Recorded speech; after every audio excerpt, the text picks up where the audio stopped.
یہ بات ذہن نشیں رہے، خوشی منانے کا ہر انداز، ہر طریقہ جس کو شریعت نے جائز کہا ہے وہ محمود ہے، وہ باعث برکت ہے، لیکن ہر وہ انداز، ہر وہ طریقہ جو شریعت مطہرہ کے ضابطوں سے ٹکراؤ پیدا کرتا ہے، اس کی شریعت میں کسی طرح بھی کوئی گنجائش موجود نہیں۔ اس پر کوئی اختلاف نہیں ہونا چاہیے، اس پر کوئی دوسری رائے نہیں ہونی چاہیے کہ جو شخص میلاد کے نام پر گلی سجا کے، بازار سجا کے، گراؤنڈ سجا کے بے پردگی اور بے حیائی کے ساتھ فحش گانوں کو پروموٹ کر رہا ہے، اور وہ یہ کہتا کہ میں بھی اپنے انداز میں منا رہا ہوں، تو مجھے بتائیں بھلا یہ سوچنے والی بات ہے کہ اس پر کیا رائے ہونی چاہیے کسی ایک مومن کی؟ اور ہر اس شخص کو سوچنا چاہیے جو ایسی محفل میں فنڈنگ کرتا ہے اور باقاعدہ طور پہ ایسی چیزوں کو پروموٹ کرتا ہے جہاں دین سے بغاوت سکھائی جا رہی ہو، دین کا تماشا اڑایا جا رہا ہو، یا دین کے نام پر جو ہے وہ ایک دھبا بن کے وہ چیزیں سامنے آ جائیں اور ہم جو ہے وضاحتیں دیتے پھریں کہ جناب یہ دلیل اس کی بنتی ہے۔ کوئی دلیل نہیں بنتی۔ ہر وہ طریقہ، ہر وہ انداز جو میرے رسول کی شریعت سے ٹکراؤ پیدا کرتا ہے، اس کی شریعت میں کوئی گنجائش نہیں ہے۔ اس پر بالکل واضح رہنا چاہیے۔ جو لوگ فنڈ دیتے ہیں،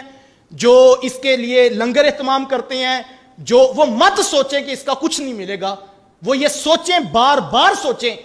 کہ اگر کسی گناہ کی محفل میں ہم کھانا دینے والوں میں کھڑے ہیں تو اس کا کل آپ کو حساب دینا ہوگا۔ اگر آپ 4 جھنڈے لگا دیتے ہیں اور 6 بینرز لگا دیتے ہیں کہ ہم میلاد کی خوشی میں منا رہے ہیں، تو کل میلاد والے آقا خوش نہیں ہوں گے۔ ہم 10 مرتبہ ہم یہ کہیں نہیں بچے ہیں چلو شغل میلہ ہے، دین ہے صاحب، یہ شغل میلہ نہیں ہے۔ ہم بھنڈ قسم کے لوگوں کو سٹیج پہ بٹھا کر دین کا تماشا اڑائیں اور ہم اس کو عبادت قرار دیں اور ہمارے ضمیر بھی مطمئن ہو، اور ہم جو ہے وہ دوسرا یہ بھی زیادتی ہے، اور دوسرا وہ طبقہ جو اس کو آڑ بنا کے دین کی جڑ کی نفی کر دے، اس کی کوئی گنجائش نہیں ہے۔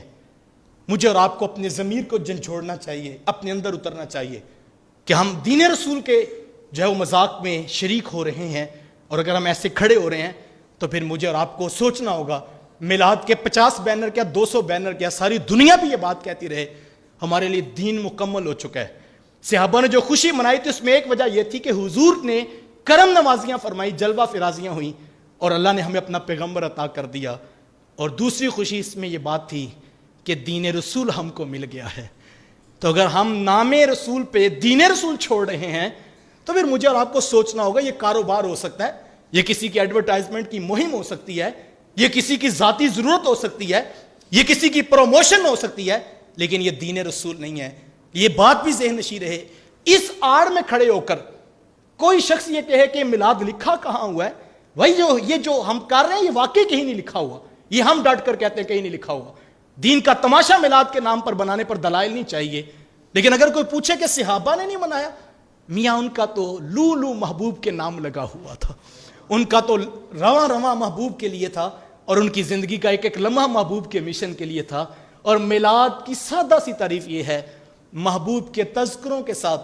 محبوب کے مشن کو لے کر آگے بڑھنا، سر سے لے کر پاؤں تک، صبح سے لے کر شام تک۔ میں اور آپ اپنا محاسبہ کریں، اور ہم صرف 1 سال کا جلسہ یا سال کی محفل نہیں، ہم سر سے لے کر پاؤں تک، صبح سے لے کر شام تک اپنی زندگی کا ایک ایک لمحہ اپنے محبوب کے نام لگا دیں، جس پیغام دین کو لے کر وہ اس کائنات میں جلوہ فراز ہوئے۔ اپنی ذات سے اپنے گھر، اور اپنے گھر سے اپنے خاندان، اور پھر اپنے علاقے سے پوری دنیا پر ہمیں یہ محبت کی خوشبو پھیلانی ہے۔ یہ بطور مسلم، بطور مومن میری ذمہ داری ہے، بطور امتی آپ کا فریضہ ہے۔